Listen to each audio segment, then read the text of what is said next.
Mendiskualifikasi pasangan calon nomor urut 01 Muhammad Bobi Apip Nasution SEMM Haji Surya BSC karena telah melakukan pelanggaran secara terstruktur, sistematis, dan masif di Provinsi Sumatera Utara. Salam damai sejahtera bagi kita semua, berjumpa kembali dengan saya di dalam kasih anugerahnya. Terima kasih bagi teman-teman yang senantiasa setia mendukung dan memberi support dalam perkembangan channel ini.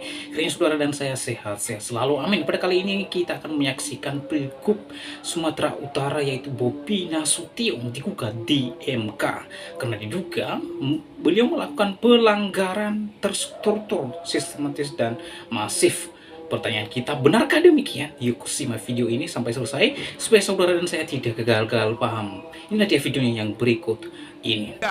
Mendiskualifikasi pasangan calon nomor urut 01 Muhammad Bobi Apip Nasution SEMM Haji Surya BSC karena telah melakukan pelanggaran secara terstruktur, sistematis, dan masif di Provinsi Sumatera Utara.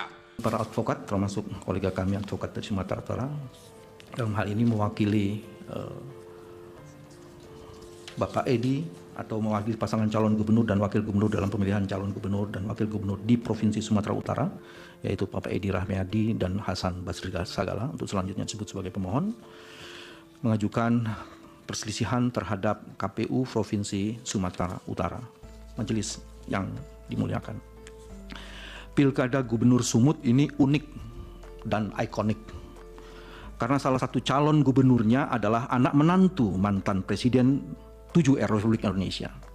Tidak ada di seluruh pilkada serentak di Indonesia tahun 2024 calonnya berasal dari anak menantu mantan Presiden nomor 7 RI. Di Sumut pilkadanya rasa pilpres. Itu sebabnya frasa kata cawe-cawe seolah hidup dan dihidupkan dan menjelma menjadi kekuatan yang mendekonstruksi amanat pasal 18 ayat 4 Undang-Undang Dasar 1945, Jungto 22E Undang-Undang Dasar 1945, bahwa pelaksanaan pemilihan harus dilakukan secara demokratis agar kedaulatan rakyat ditegakkan secara konsisten. Siapapun tidak boleh melanggar azas pemilu dan prinsip penyelenggaraan pemilu. Majelis, apalacur tanpa tedeng aling-aling penjabat Gubernur Sumut tiba diganti oleh Mendagri kendati tengah menyiapkan perhelatan PON 21 Aceh Sumut 2024. Pejabat gubernur baru itu bernama Agus Fatoni. Dia dengan ikhlas menjadi PR pihak terkait Bobi Apip Nasution. Pergi keliling hampir di seluruh kabupaten kota di Sumut dengan cara yang menurut kami, mohon maaf menggunakan kata-kata yang tegas, manipulatif, melalui safari dakwah dan doa keselamatan merajut ukhuwah yang dikaitkan dengan isu PON 21 Aceh Sumut 2024. Salah satu media menuliskan pejabat gubernur Sumut yang juga menjabat sebagai Dirjen Bina Keuangan Daerah Kemendagri merupakan ASN. Dia diduga cawe-cawe jelang Pilkada Sumut dan pasca dan selama Pilkada Sumut dan memberikan panggung politik pada Bobi yang bertarung di Pilgub Sumut. Foto Bobi bersama pejabat gubernur di mana-mana dalam safari di atas yang dihadiri oleh ribuan masyarakat di Kota Medan, Binjai, Langkat, Asahan, Tanjung Balai, Batubara, dan lain-lainnya. Itu adalah kampanye terselubung dilakukan agar Bobi dinaikkan elektabilitasnya melalui dana APBD. Semua dilakukan begitu seronok, safari dakwah ditumpangi politik nir-integritas. Semuanya itu melanggar asas jujur, adil, secara prinsip dalam akuntabilitas. Majelis, ada orkestrasi secara terstruktur, sistematif, dan masif yang melibatkan pejabat-pejabat. Ada PJ Kepala Daerah, aparat penegak hukum, penyelenggara pemilihan. Hanya di Pilkada Sumut, ada kantor kejaksaan mengirimkan surat dinas pada tanggal 21 November 2024 yang meminta KPPS untuk menginput suara masing-masing TPS. Hanya di Pilgub Sumut, pejabat Bupati didampingi oleh Kanit Tipikor Polres menginstruksikan seluruh kepala sekolah untuk memilih dan memenangkan pihak terkait. Apakah kita bisa bertanya, Quo Vadis Partai Coklat di Sumut? Hanya di Pilgub Sumut, Sekda Provinsi Sumsel sengaja bikin kegiatan turnamen sepak bola yang dikhususkan, didedikasikan untuk Bobi Nasution. Memang Majelis Pilkada Pilgub Sumut beda, unik, ikonik, ada cawe-cawe, ada dinasti, ada calon bernama Bobi, serta pelanggaran azas dan prinsip pemilihan. Kewenangan Mahkamah Konstitusi kami tidak bacakan, dianggap sudah dibacakan. Tenggang waktu pengajuan permohonan tidak dibacakan dan dianggap sudah dibacakan. Kedudukan pemohon sebagiannya akan dibacakan dan dianggap yang bagian lainnya juga sudah dibacakan. Majelis berdasarkan data rekapitulasi termohon, selisih perolehan suara antara pemohon dengan pasangan calon peraih suara terbanyak, yaitu pasangan calon nomor urut 1, suaranya cukup lebar. Namun perolehan suara yang ditetapkan termohon tidak dapat dijadikan dasar untuk menyatakan kemenangan pihak terkait. Selisih perolehan suara antara pemohon dengan pasangan calon nomor urut 1 didapatkan dari pelanggaran-pelanggaran yang bersifat fundamental, terjadi secara simultan dan saling berkaitan yang akan kami jelaskan dalam pokok-pokok permohonan, baik antara penyelenggara, pengawas sampai ASN dan pejabat pelaksana tugas yang pada keseluruhannya mengarah pada kepentingan dan kemenangan calon terkait. Hakim Konstitusi salah satunya mengatakan penerapan ambang batas dapat dikesampingkan ketika MK menemukan permasalahan khusus berupa kecurangan yang bersifat fundamental yang tidak memungkinkan digunakannya ambang batas. Majelis, saya akan masuk sekarang ke pokok-pokok permohonan. Ada 3 pokok permohonan, saya akan jadikan itu menjadi 2. Bagian yang pertama, partisipasi pemilih rendah akibat bencana alam sehingga pemilih yang akan memilih pemohon sebagiannya tidak bisa datang ke TPS. Dalam penyelenggaraan pemilu, terutama pemilu gubernur dan pemilu kada lainnya, harus dijunjung tinggi salah satu prinsip, yaitu aksesibilitas. Maksudnya adalah supaya pemilih dapat dengan mudah menggunakan hak pilihnya untuk meningkatkan partisipasi pemilih. Curah hujan yang terjadi di seluruh kabupaten kota Provinsi Sumatera Utara menyebabkan terjadinya banjir, longsor, dan bisa juga dikualifikasi sebagai bencana alam yang mengakibatkan partisipasi pemilih rendah di Provinsi Sumut pada hari pemungutan suara. Hal ini disampaikan dan disimpulkan juga oleh Ketua KPU Provinsi Sumatera Utara yang ada dalam bukti P7. Kabupaten atau kota yang paling berdampak adalah Medan, Binjai, Deli Serdang, Langkat, Asahan. Semuanya kena bencana banjir dan longsor. Pemilih tidak datang ke TPS sehingga partisipasi rendah. Ada hujan dan banjir di tempat tinggal pemilih, sehingga pemilih lebih memilih membersihkan rumahnya daripada pergi ke TPS. Apalagi tempat menuju TPS tidak dapat dilalui. Di Kota Medan misalnya terjadi banjir di 9 kecamatan. Di Kabupaten Deli Serdang ada 11 kecamatan. Di Kota Binjai, di Kota Langkat, dari Kota Asahan, semuanya juga terjadi banjir dan kemudian sebagiannya kena tanah longsor. Majelis, partisipasi pemilih di Deli Serdang hanya 32,4%. Ini mungkin yang terendah di seluruh Indonesia. Dan di Medan hanya 34%. Sumut termasuk daerah yang partisipasinya rendah. Jumlah partisipasi pemilih di Medan, Deli Serdang, Langkat, dan Binjai, kalau digabungkan itu hanya 36% bila dibandingkan dengan hasil suara paslon dengan DPT. Majelis BMKG, Badan Meteorologi, Klimatologi, Geofisika, sudah mengingatkan termohon tentang adanya hujan dengan intensitas sangat lebat, dengan durasi yang panjang di hampir seluruh Sumut. Begitu juga adanya potensi banjir dan longsor. Bahkan beberapa hari sebelum pencoblosan juga sudah dilakukan rapat kerja antara BMKG dan KPU Sumut.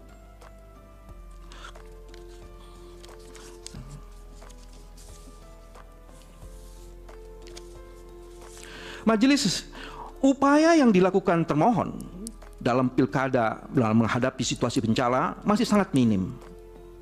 Sehingga banyak pemilih tidak datang ke TPS untuk memberikan suaranya.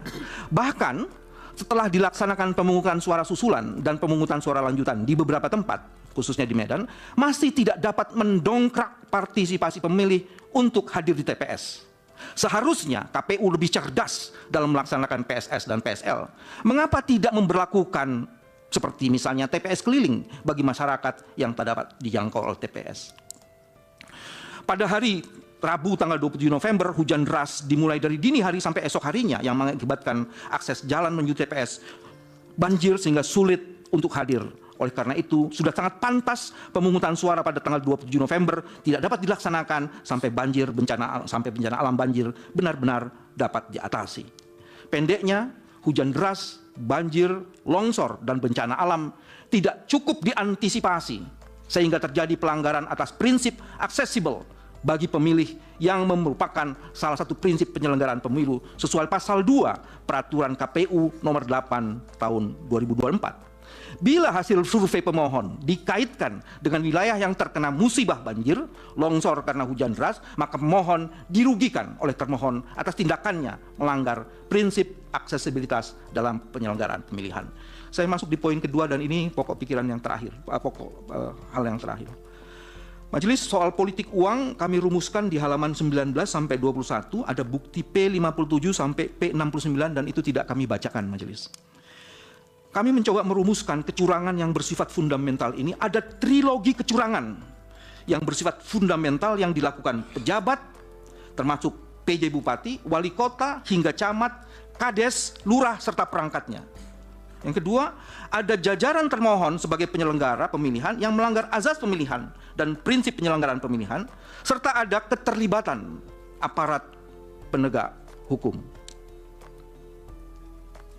Bupati Tapanuli Selatan, Rashid Bongoran, mengarahkan seluruh kepala sekolah se-Kabupaten Tapanuli untuk memilih 01 dengan ancaman dan intimidasi. Jika tidak ingin memilih, akan dilaporkan ke Polres Tapanuli Selatan, halaman 18 P48.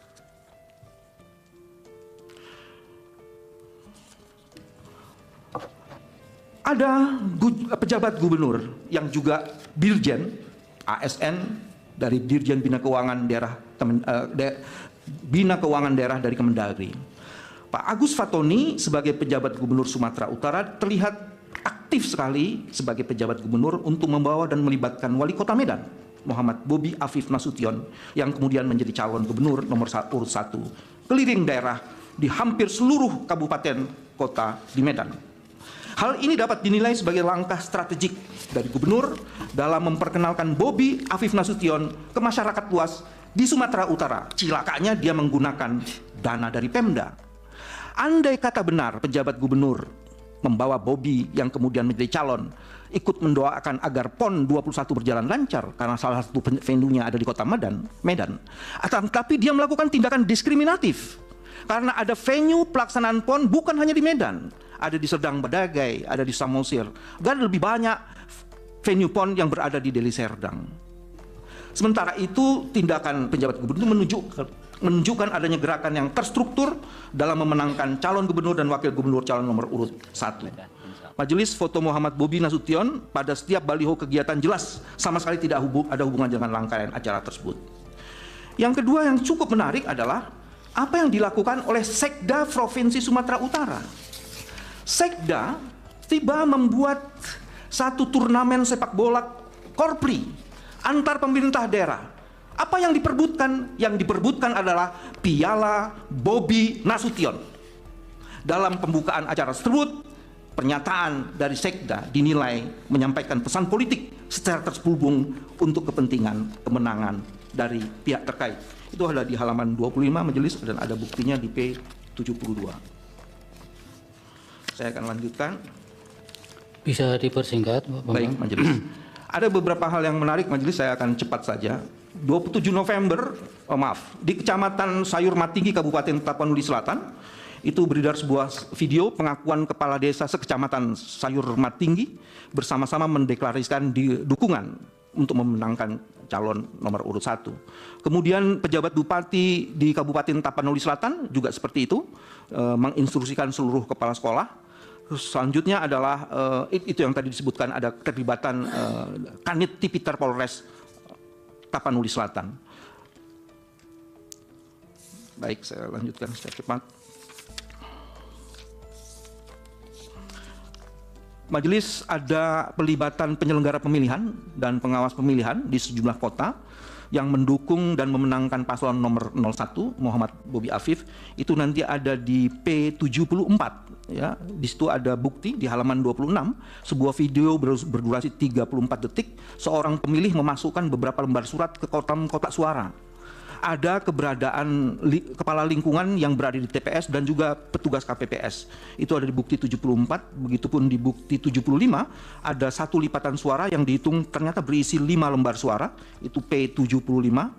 P76 juga ada seperti itu. Kemudian juga ada di TPS 7 Jalan Kuningan, Kelurahan C. Renggas, Kecamatan Kota Medan, ditemukan pemilih yang menggunakan hak pilihnya lebih dari 1 lembar. Kemudian itu di halaman 28 majelis, di poin 7,7 juga ada 5 lembar surat suara yang telah tercoblos dalam satu lipatan, itu di bukti P56 dan bukti P57. Ada juga di TPS 03 Kelurahan Medan Baru, Kelurahan Darat, Kecamatan Medan Baru, Kota Medan, ada daftar pemilih yang tidak diisi dan ditandatangani oleh pemilih. Saya masuk di halaman yang terakhir sebelum petitum. Majelis, Kejaksaan Negeri Serdang telah mengirimkan surat dinas tanggal 21 November 2024 dengan nomor B4978 L214 DIP 11 2012 perihal pengisian link penginputan suara masing-masing tempat TPS yang ditujukan kepada Ketua Kelompok Penyelenggara Pemungutan Suara se-Kabupaten Deli Serdang. Dalam surat tersebut bahkan Kejaksaan Negeri Serdang memberikan tuntunan dan cara pengisian, mengambil alih pekerjaan KPU, bahwa rekapitulasi hasil suara pemilihan kepala daerah, padahal rekapitulasi hasil suara pemilihan kepala daerah bukan kewenangan dari Kejaksaan. Memang ada surat nomor B141 DIP 11 2024 yang membatalkan surat mengenai pengisian link penginputan suara tersebut. Tapi tidak ada jaminan tindakan dari seluruh kejaksaan lain yang berada di Sumatera Utara tidak melakukan hal serupa. Dan ini sangat mengkhawatirkan dan di luar batas nalar yang diperkenankan. Majelis, untuk menghemat waktu, saya akan minta kolega saya untuk membacakan petitumnya. Terima kasih majelis. Silakan. Terima kasih. Mengabulkan permohonan pemohon untuk seluruhnya. 2. Membatalkan keputusan Komisi Pemilihan Umum Provinsi Sumatera Utara nomor 495 tahun 2024 tentang penetapan hasil pemilihan gubernur dan wakil gubernur Provinsi Sumatera Utara tahun 2024 tanggal 9 Desember 2024 pukul 17.50 WIB. 3. Mendiskualifikasi pasangan calon nomor urut 01 Muhammad Bobi Apip Nasution SEMM Haji Surya BSC karena telah melakukan pelanggaran secara terstruktur, sistematis, dan masif di Provinsi Sumatera Utara. 4. Menetapkan perolehan suara hasil pemilihan calon gubernur dan wakil gubernur Provinsi Sumatera Utara tahun 2024 dalam keputusan Komisi Pemilihan Umum Provinsi Sumatera Utara nomor 495 tahun 2024 tentang penetapan hasil pemilihan gubernur dan wakil gubernur Provinsi Sumatera Utara tahun 2024 yang benar menurut pemohon sebagai berikut. Pasangan calon nomor urut 1 suara Muhammad Bobi Apip Nasution SEMM Haji Surya BSC sejumlah 36456112 dan pasangan calon Edi Ramayadi Hasan Basri Sagala berjumlah 4896157 dari jumlah suara 8541768, atau memerintahkan kepada KPU Provinsi Sumatera Utara untuk melaksanakan pemungutan suara ulang di seluruh TPS se-kabupaten kota di Provinsi Sumatera Utara yang dilaksanakan pada hari Rabu 27 November 2024 atau setidak-tidaknya melaksanakan pemungutan suara ulang di 3 kabupaten kota dan 3 kecamatan yang terdampak banjir bencana alam sehingga mengakibatkan rendahnya partisipasi masyarakat untuk hadir di TPS, yaitu yang terdapat pada 1. Kota Medan, 2. Kabupaten Deli Serdang, 3. Kota Binjai, 4. Kecamatan Kuala Kabupaten Langkat, 5. Kecamatan Selesai Kabupaten Langkat, 6. Kecamatan Tinggi Raja Kabupaten Asahan. 5. Memerintahkan kepada KPU Provinsi Sumatera Utara untuk melaksanakan putusan ini. Namun apabila Mahkamah Konstitusi berpendapat lain, mohon putusan yang seadil-adilnya. Nah, teman-teman, itulah dia proses gugatan atas menangnya Bobi Nasution, menantu mantan Presiden ke-7 yaitu Presiden Joko Widodo.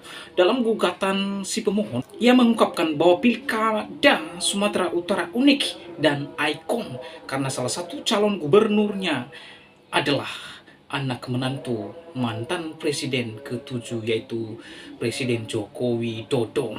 Tidak ada di seluruh pilkada serentak di tahun 2024 calon dari menantu Presiden RI, ungkap si pemohon. Pertanyaan kita, kalau memang benar tidak ada di seluruh pilkada serentak paslon Bobi Nasution, mengapa tidak dari awal pencalonan digugat? Mengapa setelah menang baru melakukan gugatan? Ini satu pertanyaan kita terhadap pernyataan si pemohon bahwa tidak ada di dalam seluruh pilkada serentak calon dari menantu Presiden Republik Indonesia, ungkap dari si pemohon. Nah, kemudian si pemohon mengklaim bahwa paslon Bobi Nasution telah melakukan pelanggaran, dan pelanggarannya terstruktur dan masif di Provinsi Sumatera Utara. Itu sebabnya mereka mau mendiskualifikasi pasangan nomor 1 tersebut yaitu Bobi Nasution. Nah, ini alasan mereka mengatakan bahwa Bobi Nasution itu yang menang karena melakukan pelanggaran, dan pelanggaran yang Bobi Nasution lakukan adalah pelanggaran terstruktur, sistematis, dan masif. Nah, teman-teman, masih banyak lagi alasan-alasan si pemohon untuk mendiskualifikasi paslon nomor urut 1 itu yaitu Bobi Nasution, menantu mantan Presiden RI tersebut.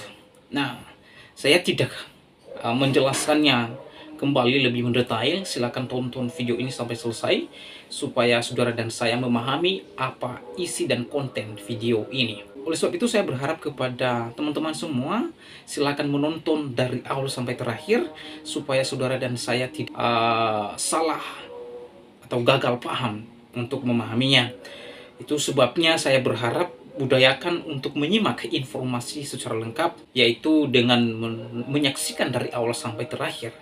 Baru saudara dan saya berkomentar di kolom komentar. Karena ada banyak video-video saya yang dikomentari oleh teman-teman tidak pada konten dan isi pembicaraan di konten saya tersebut, karena mereka tidak menonton dari awal sampai terakhir, lalu mereka membuat satu kesimpulan yang kurang tepat terkait dengan video saya. Oleh sebab itu, sekali lagi berharap kepada teman-teman, silakan berkomentar di kolom komentar, dan berkomentarlah komentar yang baik, komentar yang mengedukasi, komentar yang bermanfaat. Sebab seorang pengikut Kristus, dia tidak pernah mengajarkan kita untuk menghujat, menjelekkan, dan terlebih-lebih memfitnah. Tetapi Tuhan Yesus mengajarkan kita untuk berkata-kata dengan baik dan benar, dan kiranya perkataan yang kita keluarkan dari mulut ini menjadi perkataan yang memberkati banyak orang. Oleh sebabnya saya berharap teman-teman berkomentarlah dengan bijak. Demikian video saya kali ini, sampai bertemu di video saya selanjutnya. Tuhan Yesus memberkati kita semua. Shalom.